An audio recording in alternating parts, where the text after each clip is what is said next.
I welcome you to DownToEarth Views channel, and today we'll talk about the Afghan situation and the fallout of United States leaving Afghanistan and Taliban takeover. Before we get into the discussion, what future holds for that region, um, I would like to comment on the fact that there are various quarters who think U.S. is the loser and Taliban are the victor, and the U.S. betrayed the Afghanis, and so on. First of all, I want to say up front, I don't think so. U.S. has lost out in Afghanistan, or they lost the war. I think they were conducting the war as planned, and they were in control of Afghanistan, and they were doing what they wanted to do. Um, I think that the move out of Afghanistan is very timely and the right move because things are getting a bit tense in the Southeast China with regard to Taiwan, Hong Kong, and Japan. So it that region is more the high stake region and requires more full attention of the U.S. than Afghanistan. So I think they've done the right move in getting out of Afghanistan and essentially now focus on where the stakes are high. Now, one may say that they betrayed Afghanis, they betrayed the world, and so on and so forth. But the fact is that for 20 years they tried to build up a society in their own way and try to help Afghanis stand on their own feet and gave them a certain level of respect among the international community or international in the world. And now I don't know whether Taliban will get that same status or not, but this is what the US did. One can argue that whether they invested in the right areas or whether they did the right thing for Afghanis, but the fact remains they put in a lot of money and effort in trying to build up a society that is more functional and more sustainable in the longer run. And they could have no other country, even the Russians and whoever were involved in Afghanistan, tried to do as much as the United States did.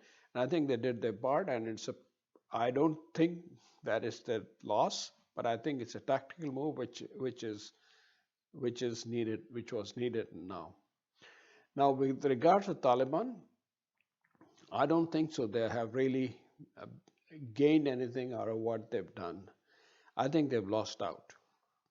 The reason being is that they were too eager to come and occupy, the whole country in a matter of days. Now, this has alerted everybody in the world that Taliban are the same Talibans that who used to be there 20 years ago, and they're no different.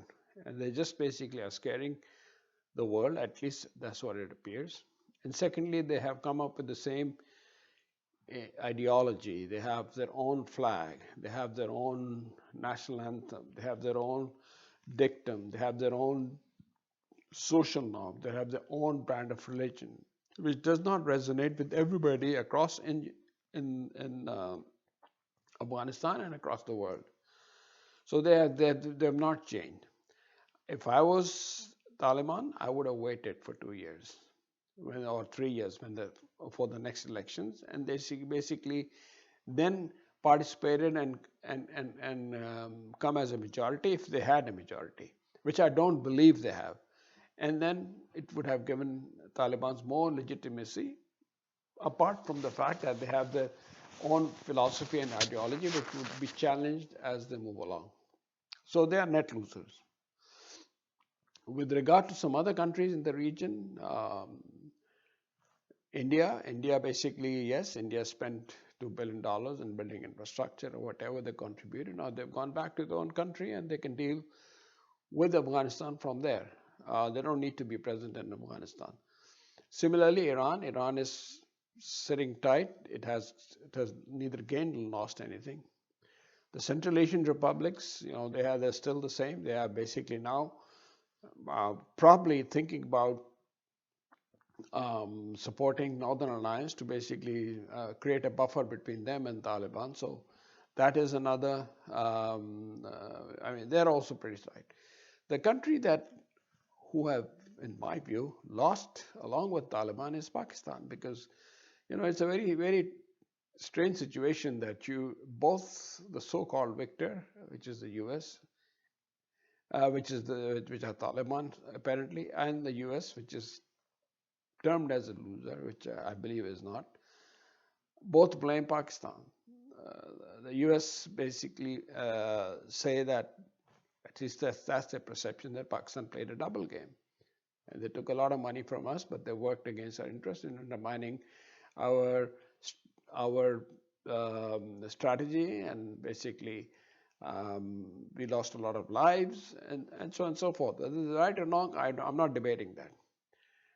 The second, on the other hand, Afghans feel that, or Taliban's feel that, they have been, they've sided with infidels for 20 years and they caused our people to die and basically disruption to our whole society and so on and so forth. So Pakistan has to be careful. I mean, it hasn't really got anything out of the withdrawal of the U.S. Probably it'll inherit some problems because of the fact that Taliban, in their mind, know that Pakistan was part of the coalition, which was fighting against them. And secondly, Taliban have a lot of support in Pakistan, which can basically cause some ripple effect in northern part and in some other parts of the country. So Pakistan has to walk a very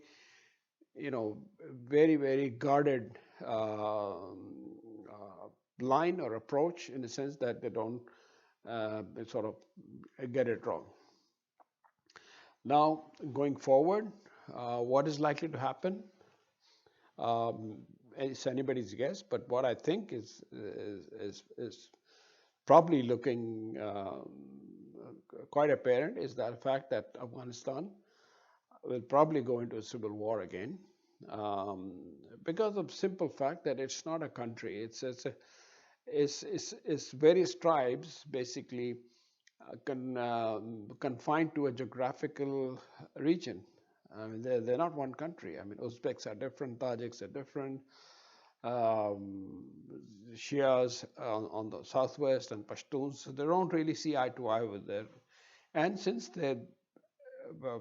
people have more loyalties to the tribe than to this country, so I don't think so that under Taliban rule there would really be one country, because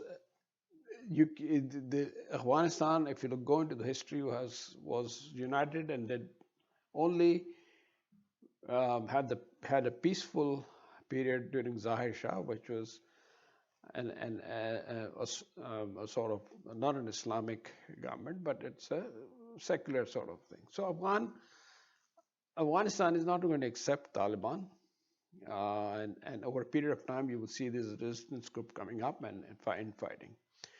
Now, with regard to what role China or some of the other countries might want to play, I believe China's interest is best served by staying away from Afghanistan, because if they get too much involved into Afghanistan through investment or through, I don't know, potentially a military presence, then they run the risk of basically getting bogged down as the US and the Russians did, and they could end up draining their resources, time, and energy there. So China is best. Plus, on top of that, they run the risk of Taliban's influence spreading into the Muslim region, where there are already reportedly some insurgency and unrest. So China, I think, made a mistake when they invited Taliban delegation in China and said, look, they're willing to work with them. I think it's too early, and it's not in their favor. But China may try and succeed or not. Only time will tell. So, in my view, And then the net loss of this whole situation is Afghani people and probably the potential loss for Pakistan because Pakistan is now vulnerable. It's a target. It could be a target of sanctions, or it could be a target of further, attention from the international community because Afghanistan brings a lot of things with it. Like um, drug trade, money laundering, um, ideology, which has some acceptance in Pakistan as well. So I think American withdrawal was very timely.